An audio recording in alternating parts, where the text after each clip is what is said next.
Assalamualaikum warahmatullahi wabarakatuh. Bismillahirrahmanirrahim. Innal hamdalillah, sesungguhnya segala puji hanyalah milik Allah. Nahmaduhu, kita senantiasa memujinya. Wa nasta'inuhu, kita memohon pertolongan kepadanya. Wa nastaghfiruhu, dan kita memohon ampun kepadanya. Wa natubu ilaih, dan kita bertaubat kepadanya. Wa na'udzu billahi min sururi anfusina, dan kita berlindung kepada Allah dari keburukan-keburukan jiwa kita. Wa sayyiati a'malina, dan dari kejelekan-kejelekan amal perbuatan kita. May yahdillahu fala mudhillalah, barang siapa yang Allah berikan kepadanya petunjuk, maka tidak ada kekuatan yang bisa menyesatkannya. Wa may yudlil fala hadiyalah, dan barang siapa yang telah Allah tetapkan kepadanya kesesatan karena perbuatannya, maka tidak ada yang bisa memberikan kepadanya petunjuk. Asyhadu an la ilaha illallah, aku bersaksi bahwa tidak ada ilah kecuali Allah. Wa asyhadu anna Muhammadan abduhu wa rasuluh, dan aku bersaksi bersumpah bahwa Muhammad adalah hambanya dan utusannya. Allahumma salli ala Muhammad, ya Allah, semoga engkau curahkan kesejahteraan kepada Rasulullah Muhammad, wa ala alihi, kepada keluarganya, wa ashabihi, kepada para sahabatnya, ajmain, keseluruhannya. Allahumma allimna ma yanfa'una wanfa'na Allahumma allimna ma yanfa'una wanfa'ana bima 'allamtana wasidna ilman wa aronal haqqa haqqa warzuqna ittiba'ah wa aronal batila batila warzuqna ijtinabah. Ya ayyuhalladzina amanu taqullaha haqqa tuqatih wa la tamutunna illa wa antum muslimun. Jamaah salat subuh, jamaah kajian Ahad pagi ba'da subuh, Masjid Nurus Sa'adah, para bapak, para ibu, adik-adik remaja yang semoga senantiasa dalam keberkahan. Amin ya rabbal alamin. Semangat di dalam melaksanakan perintah Allah, meninggalkan larangannya, dan semoga istiqomah dalam iman dan Islam. Bersyukur pada pagi hari ini kita diberi kekuatan, diberi kesempatan oleh Allah Subhanahu wa ta'ala untuk mengawali hari ini dengan insya Allah kebaikan-kebaikan. Jika argo pahala panjenengan semua mulai berputar setelah panjenengan bangun dari tidur, maka insya Allah pahala sudah terus bertambah, dan mudah-mudahan ketaatan yang kita lakukan diterima oleh Allah sehingga akan memudahkan ketaatan-ketaatan berikutnya. Amin ya rabbal alamin. Salawat dan salam semoga tetap tercurah kepada junjungan kita Nabi Agung Muhammad sallallahu alaihi wasallam, manusia terbaik sepanjang zaman, manusia yang telah menginfakkan seluruh hartanya, mewakafkan seluruh hidupnya untuk berjuang menegakkan kalimat Allah, untuk berdakwah dan untuk menyelamatkan manusia. Dengan ajaran yang Allah berikan kepadanya, dengan wahyu yang Allah berikan kepadanya, dan semoga kita dengan banyak bersolawat kepadanya diberi kemudahan untuk mengikuti ajaran dan sunnah-sunnahnya hingga akhir hidup kita. Amin ya rabbal alamin. Alhamdulillah pula kita sudah kurang lebih 1 pekan memasuki bulan Sya'ban. Hari ini insya Allah sudah tanggal yang ke-10 dan tinggal menghitung hari kita sampai pada bulan suci Ramadan. Mudah-mudahan Allah memberikan kepada kita kesehatan, memberikan kepada kita semangat, kekuatan untuk menyongsong, untuk melaksanakan perintah Allah yang sangat luar biasa agung, yaitu ibadah di bulan suci Ramadan. Monggo dipersiapkan mulai dari diri kita pribadi, keluarga, kemudian juga jamaah kita untuk pertama mempunyai rasa rindu, rasa gembira menyambut bulan suci Ramadan. Dan tidak kalah penting adalah mari kita perbanyak bertaubat kepada Allah, mohon ampunan kepadanya, sehingga ketika seseorang sudah bertaubat kepada Allah akan lebih bersemangat untuk menyambut bulan suci Ramadan. Namun pembahasan kita pada pagi hari ini tidak mengkhususkan pada menyambut bulan suci Ramadan, karena pada bulan kemarin kami menyampaikan sebuah ajakan untuk senantiasa waspada terhadap akhir kehidupan kita, yang akhir kehidupan kita itu tidak ada yang mengetahui kapan waktunya, di mana tempatnya. Sehingga bagi kita sesuai dengan perintah Rasul adalah supaya memperbanyak persiapan menghadapi ajal yang Allah sudah tetapkan. Dan di dalam akhir dari kehidupan seseorang ada orang-orang yang berakhir dengan husnul khotimah, artinya berakhir dalam keadaan dia bertakwa, beriman kepada Allah, akhir dalam kebaikan. Namun juga banyak yang ditakdirkan oleh Allah berakhir dengan su'ul khotimah, berakhir dengan akhir yang tidak baik, berakhir dengan keadaan sedang bermaksiat, dan kita bermohon kepada Allah untuk dihindarkan dari su'ul khotimah. Pada pekan kemarin sebagaimana telah kami sampaikan di dalam kitab yang berjudul Sabilul Ittikar wal I'tibar bima yamurru bil insan wa yanqadi lahu minal a'mar, yang disampaikan dikarang oleh Al-Alamah Syekh Sayyid Abdullah bin Alawi Al-Haddad, ya, menyebutkan bahwa yang banyak dikhawatirkan orang-orang yang berakhir dengan su'ul khotimah ada 5 golongan. Yang pertama adalah al-mutahawinu bis-shalah, orang yang menyepelekan masalah salat. Kemudian yang kedua, wal mudminu li syirbil khamr, orang yang selalu mengkonsumsi, meminum minuman keras atau khamr. Kemudian wal aku liwalidayhi, orang yang durhaka kepada kedua orang tuanya. Kemudian walladzi yu'dzil muslimin, orang yang menyakiti, orang yang berbuat zalim kepada sesama muslim. Wa kadzalikal musirruna 'alal kabair wal maubiqat, demikian pula orang-orang yang terus-menerus melakukan dosa-dosa besar dan melakukan kemaksiatan-kemaksiatan, alladzi lam yatubu ilallahi minha, yang tidak segera bertaubat kepada Allah dari perbuatan dosa besar dan dari keburukan-keburukan yang dilakukannya.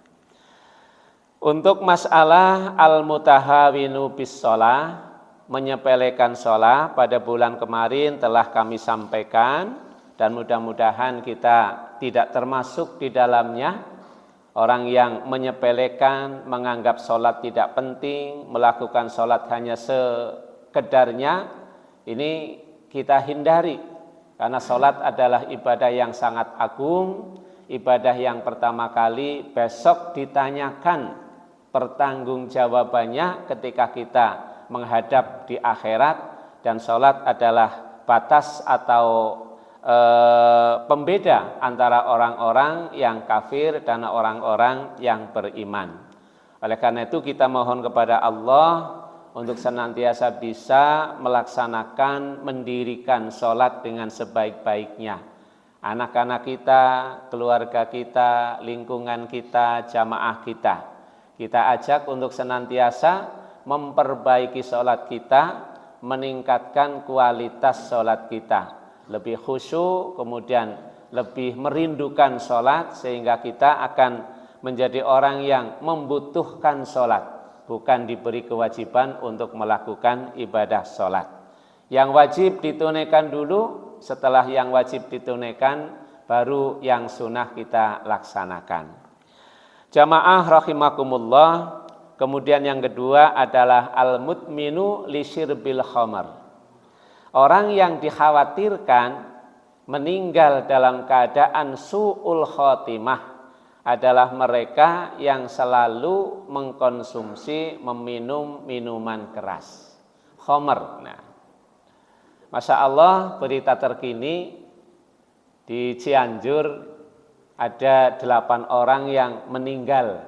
Ya, mungkin kalau kita lihat secara dohir, ya su'ul khotimah, na'udzubillahi min dzalik. Lah wong rombongan, wong rolas minum alkohol sing dicampur karo minuman yang mungkin yang lain gitu, malam Jumat pesta, jamaah mabok begitu ya. Lah alkohol murni itu kan hanya untuk mungkin untuk membersihkan luka tubuh bagian luar. Lah kok dicampur karo minuman yang mungkin beraroma, apa mungkin yang lain, atau mungkin ditambah dengan baygon rasa jeruk gitu ya. Lah sing kaya kok diinum gitu loh. Dan itu sudah sering kali terjadi, bukan hanya yang terjadi terbaru di Cianjur. Akhirnya 12 orang yang ikut minum ya semuanya mengalami sakit gitu. Dilarikan ke rumah sakit, yang 8 sudah meninggal dunia, tinggal yang 4 itu pun masih dalam kondisi kritis. Gue sing kemenangan sebab ana sing mati. Lah sing pada pesta ora apes kayak gue begitu ya, tidak mengalami sampai ke rumah sakit, jumlahnya sangat banyak.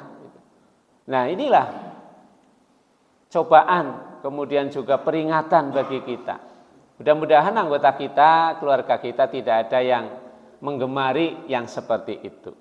Karena di dalam Islam bahwa semua jenis minuman, makanan yang bisa memabukkan disebut dengan khamar, dan semua khamar itu adalah diharamkan oleh Allah Subhanahu wa taala. Sebagaimana disebutkan dalam hadis yang diriwayatkan oleh Imam Muslim ya, kullu muskirin khamrun.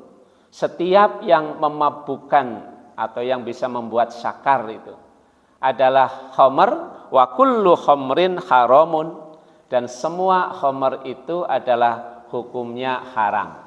Nah kalau haram berarti tidak boleh dikonsumsi. Enggane disebut melampaui batas ya terlalu melampaui batas. Wong sing jenenge dihalalkan oleh Allah yang namanya minuman kan sangat banyak sekali macamnya. Mulai dari air putih ya.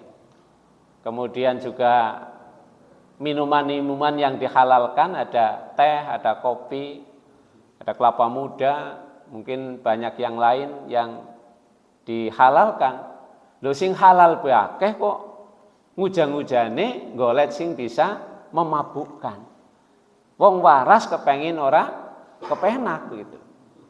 Lha wong mumet kan mbok ya ora kepenak. Lha kok ngujak gawe awake dewek mumet. Nah, ini kan sudah tidak masuk di logika, sudah masuk akal. Oleh karena itu Islam dengan segala keagungannya mengharamkan minuman keras.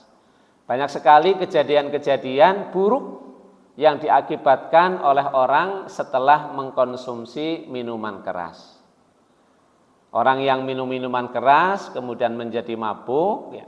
Kalau dia mengendarai kendaraan, yang numpak motor dewekan ya paling kecelakaan ya kecelakaan tunggal orang ana lawane. Angger dia mabuk mengendarai motor kemudian wong sing ora mabuk ditabrak, itu kan mencelakakan orang lain. Nah, kalau dia mengemudikan kendaraan umum membawa banyak penumpang, ini lebih membahayakan.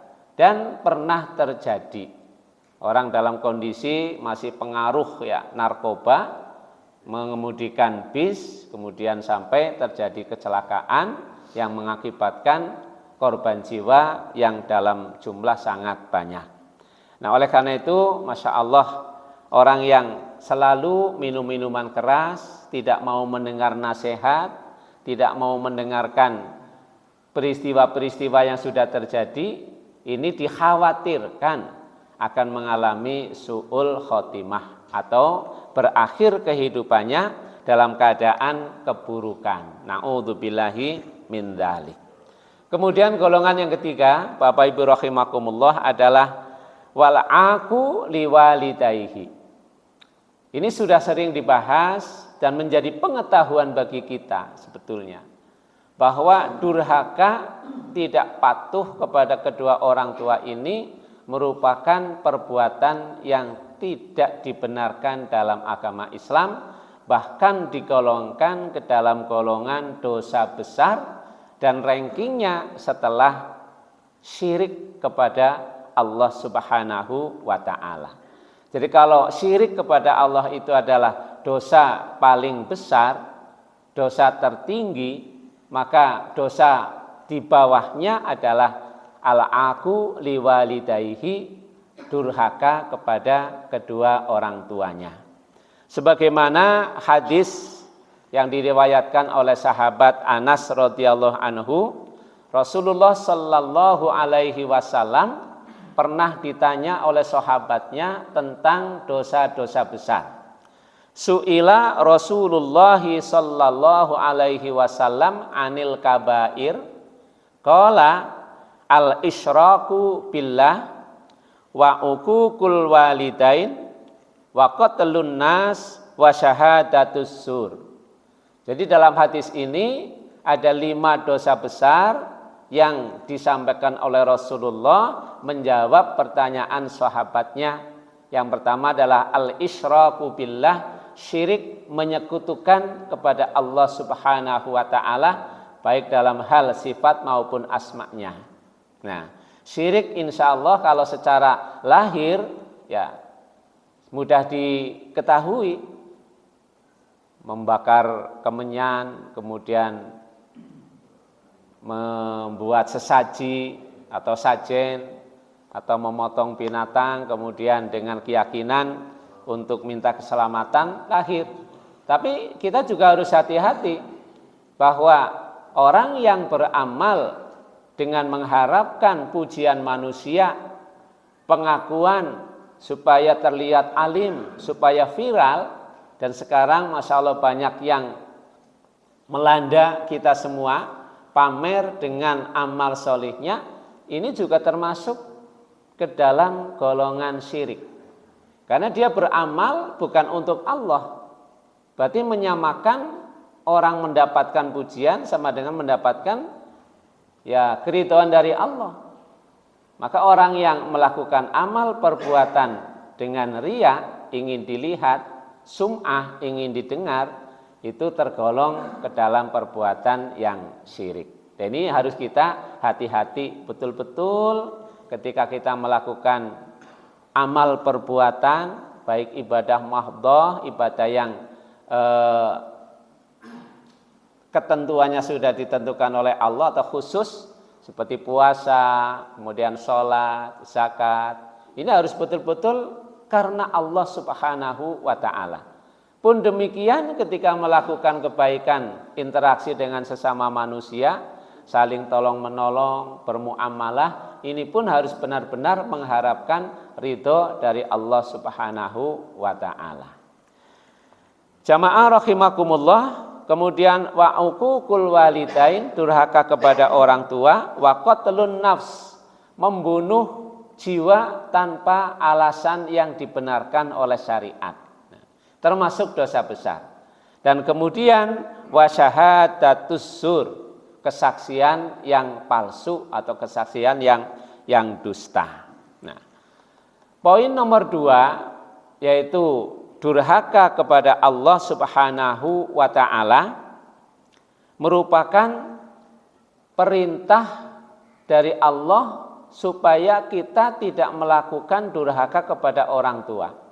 Sebagaimana disebutkan dalam surat Luqman ayat yang ke-14, Allah Subhanahu wa taala telah berfirman, A'udzu billahi minasyaitonir rajim, wa wassaynal insana biwalidayhi hamalathu ummuhu wahnan ala wahnin wa fisaluhu fi amaini anishkurli waliwalidayka ilayyal masir.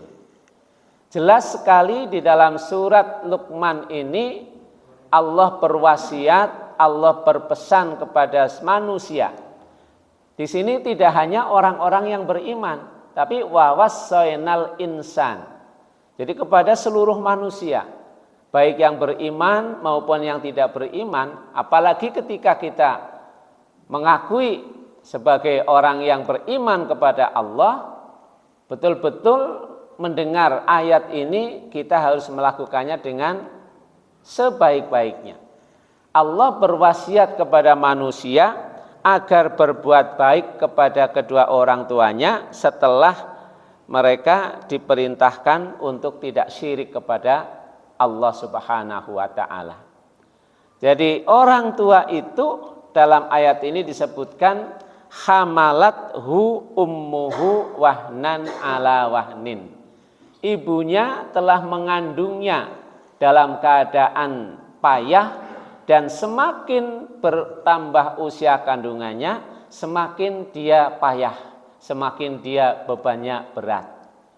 Insya Allah Bapak Ibu semua pernah mengalaminya di alam kandungan, walaupun kita tidak merasakannya, tetapi kita bisa melihat ketika istri kita, ketika ada orang-orang yang sedang hamil, itu betapa mereka itu dalam kondisi berat, kemudian hari-harinya bertambah berat.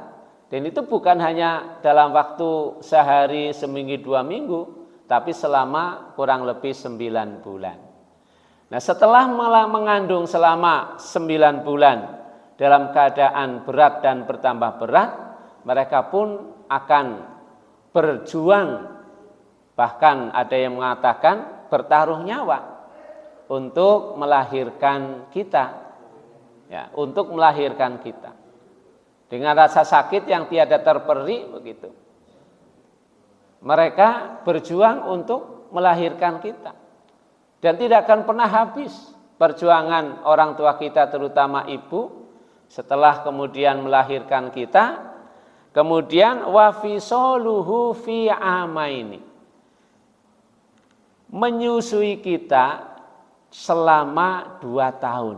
Jadi di dalam Al-Quran itu fi amaini, selama 2 tahun, ya kalau dihitung bulan berarti 24 bulan. Mengandung 9 bulan, melahirkan, menyusui selama 2 tahun, kemudian mendidiknya. Dan ini ukurannya Masya Allah sangat panjang. Mulai dari bayi sampai kemudian balita, mulai umur sekolah, terus dibimbing, dididik. Ini kan kalau diukur dengan materi, kalau diukur dengan katakanlah harus dibayar, tidak ada seorang anak yang mampu membayar perjuangan kebaikan orang tua. Nah, oleh karena itu, meskipun kita yang sudah sepuh-sepuh tidak memiliki orang tua lagi, tapi kita tetap berkedudukan sebagai anak. Ya. Orang tua kita sudah tiada, bukan berarti kesempatan kita untuk berbakti kepada kedua orang tua tertutup. Bukan berarti kita sudah tidak bisa lagi durhaka kepada orang tua. Kita masih punya kesempatan berbakti kepada orang tua dan kita masih bisa durhaka kepada mereka meskipun mereka sudah tidak ada. Kalau kita tidak pernah mendoakan mereka, karena satu-satunya yang sangat dirindukan oleh orang-orang tua kita yang sudah mendahului kita adalah doa dari kita semua. Kalau kita tidak menyambung silaturahmi mereka, kalau kita tidak pernah beramal atas mereka, maka kita tergolong orang-orang yang durhaka kepada kedua orang tua kita. Oleh karena itu, ketika seseorang tidak pernah mau bersilaturahim kepada kedua orang tuanya padahal masih hidup, ya. Kalau zaman sekarang kan mungkin yang jauh gitu tidak pernah mau menghubungi dengan telepon atau dengan video call, ya. Ini termasuk durhaka kepada orang tua. Betapa senangnya orang tua yang masih ada menyaksikan, melihat anak-anaknya sukses, melihat anak-anaknya sehat, ya. Tidak, mereka tidak mengharapkan balasan berupa materi, tetapi Allah memerintahkan kepada kita supaya kita mempergauli mereka, supaya kita berinteraksi mereka dengan sebaik-baiknya, yang lembut, yang santun, ya. Bahkan sangat luar biasa Al-Quran sampai-sampai kita membentak dengan kata dengan kata dengan kata atau dengan kata-kata pendek yang bisa menimbulkan orang tua kita tersinggung. Ini sudah termasuk dilarang dan dosa besar. Sungguh luar biasa Islam menempatkan orang tua sebagai pintu gerbang kita menuju surga, tapi juga apabila kita tidak mampu, maka kita akan tergolong ke dalam su'ul khotimah. Orang yang meninggal dalam keadaan tidak baik karena durhaka kepada kedua orang tua kita. Mungkin kita-kita yang sudah ditinggal orang tua yang ada hanya penyesalan. Kenapa ketika mereka berdua masih ada, kita tidak atau belum maksimal. Mungkin kita masih sibuk, mungkin kita jauh, mungkin kita masih banyak kebutuhan, sehingga Masya Allah orang tua kita jarang kita hubungi, kemudian jarang kita beri sesuatu yang bisa mengembirakan mereka. Padahal perjuangan mereka ketika kita kecil, Masya Allah. Ya kita sekarang lah, untuk anak-anak kita kan maunya kita memberikan yang terbaik. Enggaknya orang duit-duita, dijaluki duit nggo bayar sekolah, untuk biaya les, untuk beli apa, kita pasti bilangnya insya Allah bisa, insya Allah bisa. Kita berjuang. Demikian pula orang tua kita dahulu. Dan barangkali orang tua kita dahulu keadaannya tidak seperti kita sekarang. Saya merasakan orang tua saya itu hanya bertani, kemudian sawahnya pun tidak luas begitu. Memiliki anak 8, ya, tanpa pembantu rumah tangga begitu. Wong tani kan orang mungkin ngingu rewang begitu. Tapi Masya Allah mereka tidak pernah ada mengeluh, tidak pernah ada kemudian capek begitu. Masya Allah membesarkan 8 anak dari kecil sampai gede, semuanya digendong, semuanya didoakan, semuanya diberi yang terbaik sesuai dengan kemampuannya. Tapi pada saatnya ketika anak yang 8 itu sudah besar termasuk saya, tidak bisa menunggui sebagaimana orang tua kita menunggui waktu kita kecil. Ya alasannya alasannya sibuk, ya. Orang tua saya di Gandrungmangu, saya di Purwokerto, kadang-kadang sudah sakit, ya. Tidak bisa menunggu selamanya. Nah, bahkan mungkin kalau ada orang tua yang harus kita rawat, mungkin kesabaran kita berbeda dengan kesabaran orang tua ketika kita mesti dirawat mereka. Enggane kon gendong seminggu bae dian wis bosan begitu. Anake bolu, wong tuane lara, kudu digendong, ya orang anak sing gelem gendong. Bahkan mungkin doanya berbeda dengan doa mereka. Dongane wong tua, nggo anak bolu, kabeh ditungakna sing apik-apik. Tapi wong tuane wis lara, anak-anake pada ndonga, ya wis badi ikhlas lah dia. Artinya tidak sabar untuk merawatnya. Oleh karena itu Bapak Ibu rahimakumullah, mari kita selalu berbakti kepada kedua orang tua kita. Kita ajarkan anak-anak kita juga untuk berbakti kepada kedua orang tua.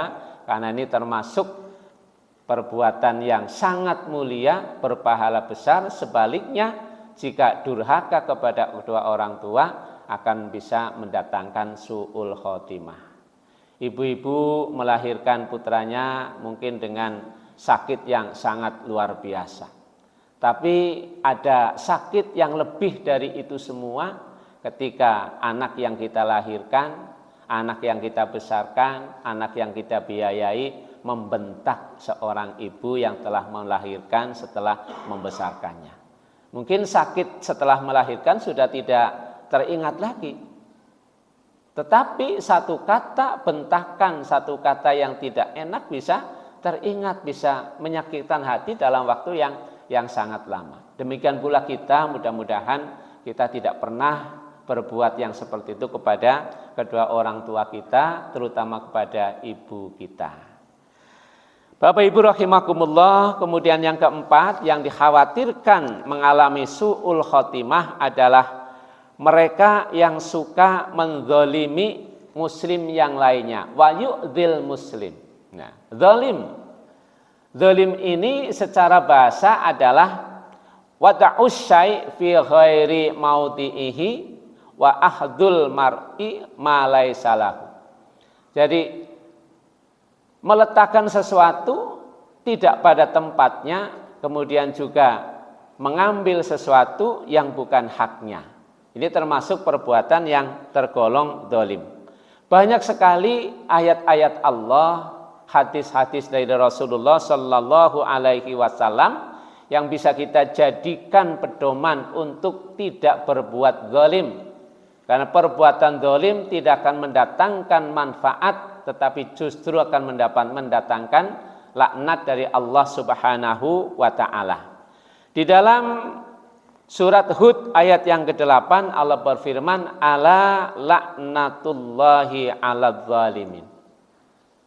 Ketahuilah bahwa orang-orang yang berbuat zalim akan dilaknat oleh Allah. Dilaknat itu. Siapa yang melaknat? Allah Subhanahu wa Ta'ala. Jadi perbuatan zalim, perbuatan yang akan mendatangkan laknat.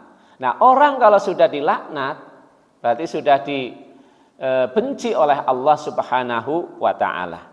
Kemudian di dalam surat Al-An'am ayat 21 Allah juga berfirman, innahu la yuflihudz zalimun.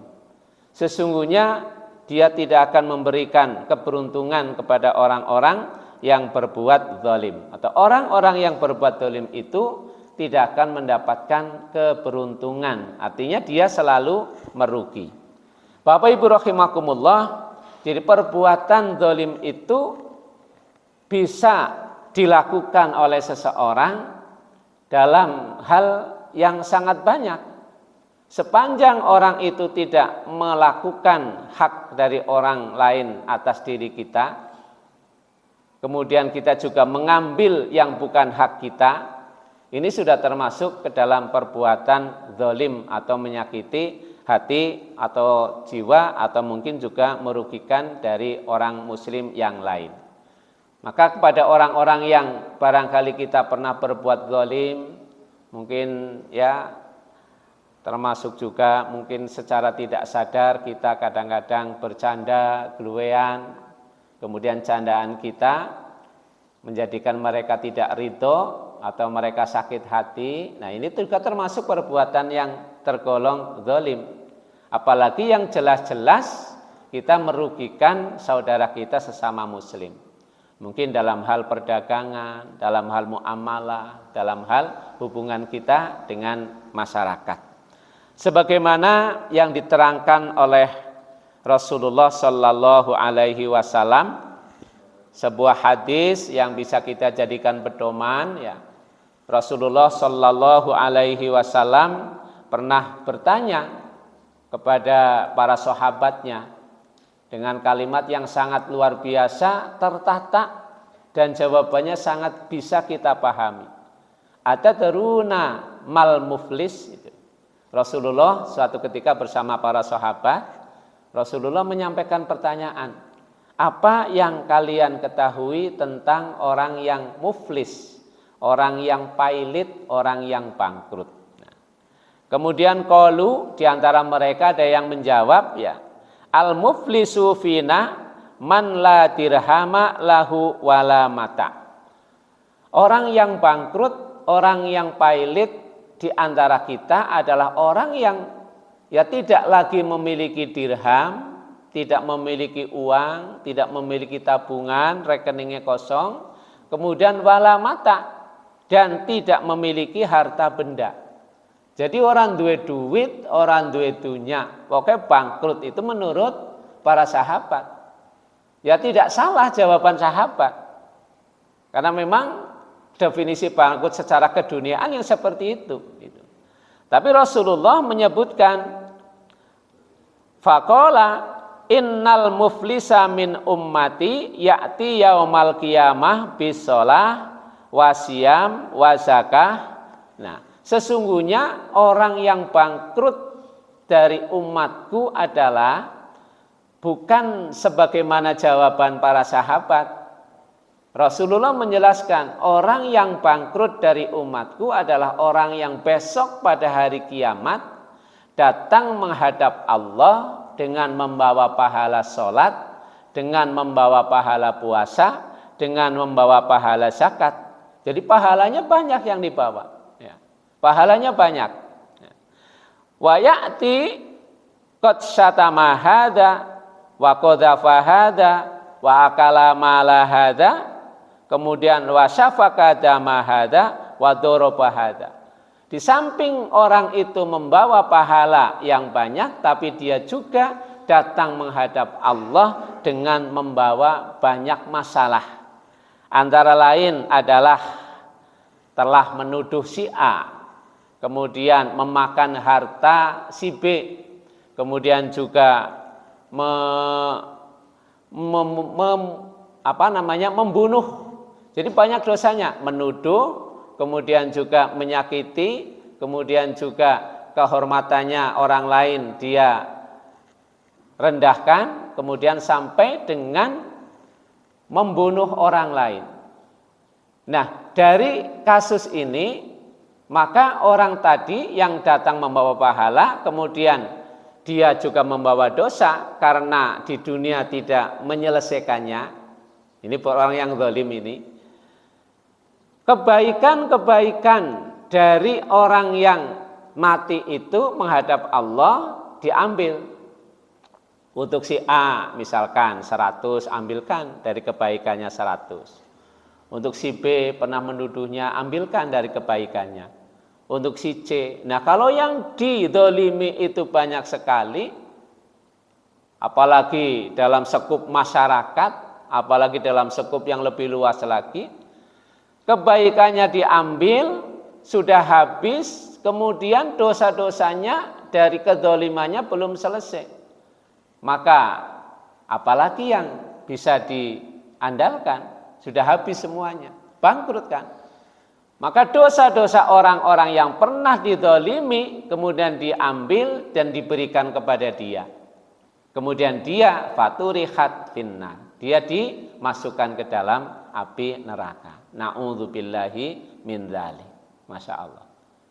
Ini orang yang bangkrut karena kezaliman yang pernah dilakukan selama hidup di dunia. Oleh karena itu, sesuai dengan keyakinan kita tidak tahu akan bertemu berakhir dengan hidup kita kapan. Selagi kita masih ingat, maka kita harus memohon maaf, mengembalikan, kemudian juga minta keikhlasan dari orang-orang yang pernah mungkin kita zalimi, ya, terutama kepada keluarga kita sendiri, kepada istri kita, kepada anak-anak kita, kepada saudara kita. Jadi kita ketika sudah saling mengikhlaskan, saling memaafkan, ya, kita tidak akan terbebani membawa dosa sampai di akhirat, sehingga kita tidak akan mengalami sebagaimana orang yang dikatakan bangkrut atau pailit oleh Rasulullah Shallallahu Alaihi Wasallam.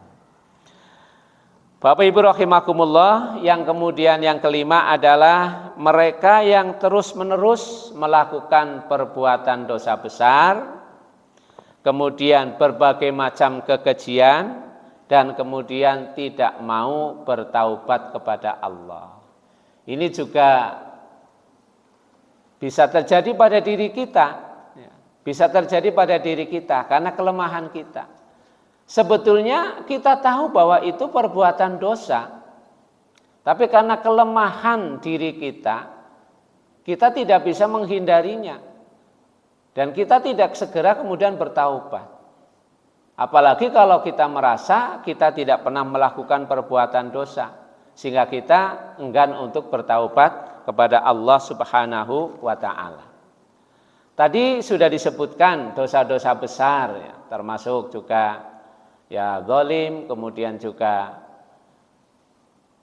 durhaka kepada kedua orang tua. Nah, mungkin yang secara perseorangan bisa kita lakukan termasuk dosa besar, ya mungkin ada pepatah yang sering disampaikan dalam budaya Jawa, ya. Mungkin ada dosa yang tergolong molimo. Jadi 5M inisialnya, ya. Dan ini bisa terjadi pada diri kita. Yang pertama, madon. Ya, madon itu dari kata wadon. Madon itu berarti suka bermain perempuan, suka menyeleweng begitu. Nah, ini juga termasuk dosa besar. Kemudian mendem, termasuk tadi minum minuman keras. Ini termasuk dosa besar. Kemudian main atau berjudi, apalagi sekarang, ya Masya Allah dengan adanya kemajuan ilmu, pengetahuan teknologi, judi itu tidak harus bertemu dengan lawan. Ngarganukan ya secara sederhanaan, ya mungkin pakai kartu remi atau yang lain, ya bertemu, atau mungkin adu jago, atau mungkin yang sekarang dengan model online, dan korbannya lebih banyak, Masya Allah, bahkan sampai kepada anak-anak yang sudah melakukan perjudian, judi online. Korbannya lebih banyak, nominalnya juga lebih banyak. Nah, ini melanda kita saat ini. Betapa banyak saudara-saudara kita yang Masya Allah sampai orang tuanya itu ada di tempat saya, entong-entongan bahasanya kayak gitu. Jadi duwe anak siji, ujuk-ujuk utangnya kuwi sampai miliaran. Ya karena bermain judi online seperti itu. Begitu tahu banyak yang nagih, ya orang tuanya menjual rumahnya, menjual kendaraannya, pokoknya semua asetnya dijual, itu pun belum lunas. Nah, ini kan korban yang sangat luar biasa. Habis keluarganya remuk, orang tuanya habis hartanya, sampai-sampai Masya Allah sudah mendaftar haji, dananya itu ditarik kembali untuk melunasi hutang anaknya sebab judi online. Na'udzubillahi min dzalik. Oleh karena itu mari kita berpesan betul kepada anak-anak kita, jangan sampai terjebak yang seperti itu. Kesetanan begitu, kesetanan. Ujung-ujungnya mesti kalah, ujung-ujungnya pasti kemudorotan yang akan dialami. Dan ini sangat mudah, bisa karo turunan, bisa karo nang omah, bisa karo mungkin di tempat kerja meluangkan waktu. Ini sangat mudah dan sangat menjanjikan bagi mereka yang kesetanan begitu. Tapi nyatanya korbannya sudah sangat luar biasa banyak. Kemudian madat atau mencandu narkoba, ya, tapi yang tadi, Masya Allah, khamr itu jenisnya sudah berkembang, termasuk penyalahgunaan obat-obat yang seharusnya bisa digunakan untuk kepentingan yang baik, ya, seperti untuk kesehatan, ya. Wong arep dioperasi dibius disit ben ora krasa. Malah sing ora arep dioperasi memakai morfin, memakai apa ya, jadi tidak baik. Kemudian yang kelima adalah maling, korupsi. Ini pun Masya Allah sekarang bukan sesuatu yang kecil-kecilan, tapi sudah sangat luar biasa. Maling sing biasa kan paling ayam atau mungkin yang lain. Nah, sekarang malingnya lebih pinter, kesempatannya juga ada. Jadi korupsinya sudah sangat luar biasa. Ada yang mengatakan sudah sangat mengerikan. Nilainya juga sangat fantastis begitu. Dan mereka bukan orang-orang yang kekurangan. Mereka adalah orang-orang yang serakah. Orang-orang yang tidak takut akan azab Allah di akhirat kelak. Nah, kalau sudah korupsi itu uang negara berarti mendolimi seluruh rakyat Indonesia. Nah, bagaimana pertanggungjawabannya nanti di akhirat? Mendolimi satu orang saja itu harus kita selesaikan, apalagi mendolimi dalam jumlah yang sangat banyak. Masya Allah. Kita pesankan kepada anak-anak kita, saudara kita, supaya tidak pernah melakukannya, karena tidak akan mendatangkan keberkahan. Kita ambil yang halal, kita cukupkan dengan yang halal. Jangan sampai kita menggunakan, makan harta yang bukan hak kita. Kita bisa mengambil teladan dari Amirul Mukminin Umar bin Abdul Aziz. Ini cicitnya Umar bin Khattab, yang ketika dia menjabat sebagai Amirul Mukminin, ya, dia tidak tambah kaya, malah dia tambah selalu khawatir. Sampai-sampai dia diberi fasilitas lampu, wongga nurungan listrik begitu ya. Lampu itu bisa nyala karena minyak. Nah, minyaknya itu diambilkan dari negara. Ketika Umar bin Abdul Aziz itu sampai lembur malam hari, dia diberi fasilitas lampu itu diberi minyak, minyaknya dari negara. Dia khawatir sekali menyalahgunakan minyaknya untuk keperluan keluarga. Sehingga di kamar kerjanya disediakan 2 lampu. 1 lampu minyaknya dari negara, yang 1 minyaknya dari dia sendiri, uang pribadi. Nah, ketika dia sedang bekerja, malam hari diketuk pintunya, ditanyakan, ini kepentingan keluarga atau kepentingan negara? Nah, anaknya menjawab kepentingan keluarga, maka lampunya diganti. Yang uang minyaknya dari negara dimatikan, diganti dengan lampu yang minyaknya dari uang pribadi. Sebegitu takutnya dia untuk menggunakan yang bukan haknya.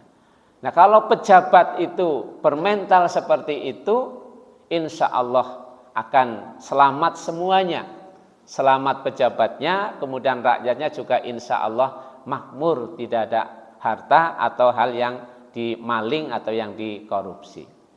Bapak Ibu rahimakumullah, itu 5 hal yang dikhawatirkan akan menjadikan seseorang meninggal dalam keadaan su'ul khotimah. Kita harus waspada betul, kita harus menghindarinya.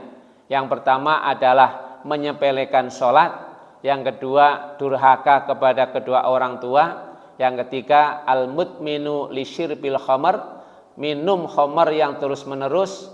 Kemudian tadi yang keempat adalah orang yang suka berbuat zalim kepada orang lain, kepada sesama muslim. Dan yang kelima adalah orang yang melakukan dosa besar terus-menerus, orang yang melakukan kekejian secara terus-menerus.